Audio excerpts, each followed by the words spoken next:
Può essere un mercoledì qualunque, in realtà lo è per un nuovo sprint e anche per spezzare qualche tabù contro chi ha avuto l'opportunità di rilanciarsi, ma l'impresa da compiere resta. Amici di Lo Calcio Plus, un saluto da Salvo Geraci, benvenuti al Giuseppe d'Amore di Sciara, provincia di Palermo, Sciara Aspra, recupero della 16ª giornata di prima categoria siciliana, girone B, il recupero di Angelo Agiato che perde però il pallone, lo recupera Palazzo, disponibile ad allargare verso Marguglio che scarica il sinistro. Tanto Palazzo mette in mezzo per il colpo di testa di Amato. Barbera per poco a prenderla, ma prima di lui Porretta. Passaggio sbagliato dello Sciara. E allora pallone a Mattia Barbera, destro di Barbera, largo. Rimessa stavolta più lunga rispetto a prima. Audia mette in mezzo Barbera, ma anche il colpo di testa. C'era anche Giovanni D'Amico. Passaggio rapido per Volpe, arriva Paolo D'Amico. Aggancia, la alza nuovamente per Audia, la prende Barbera, ancora Audia, scarico per Giovanni D'Amico, il destro potente sul primo palo e Cusimano. Pallone smistato in avanti, Ventimiglia rincorre contro Amato, Ventimiglia la prende, calcia fuori l'occasione dello Sciara con Francesco Ventimiglia. Va Volpe morbido sul primo, si inserisce Marguglio, sinistro piazzato di Marguglio e poi la deviazione sotto porta, il vantaggio.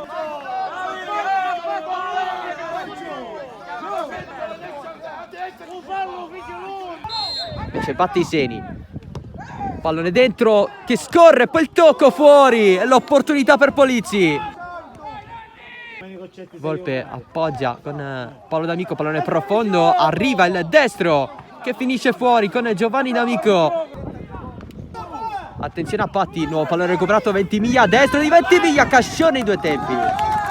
Palazzo pressato da dietro da Patti, avanza ancora Giovanni D'Amico, ne fa fuori uno ancora Giovanni D'Amico, calcia alto. Gaio, il rimbalzo, mette in difficoltà l'Aspra, prova a salvarla Marsala e tutti reclamano un colpo con il braccio da parte di Gaio. Immesi contro Polizzi, va ancora Immesi, evita Campino, Immesi mette dentro, il colpo di Barbera non c'è, Gio potente in area di rigore, il raddoppio dell'Aspra con Roberto Gio che dopo il gol con la maglia della Bagheria, sempre qui al D'Amore, colpisce anche con quella dell'Aspra. 2-0. Campino è fermo ad avanti Palazzo, non sa un po' cosa fare.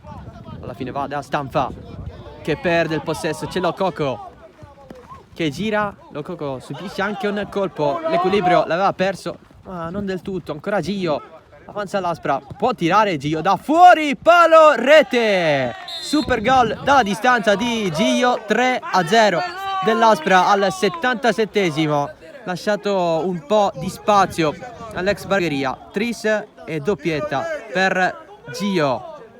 Barriera fortissima dello Sciara, parte Lococo, il destro, deviazione sul fondo, ancora Gio, altro cross in mezzo, stava andando a staccare, va, altra uscita di Polizzi. Il passaggio per Sinagra, voleva servirla larga, non c'erano tanti compagni in zona. Lococo, altro destro, capitano respinge in angolo. Triplice fischio, finisce qui Sciara Aspra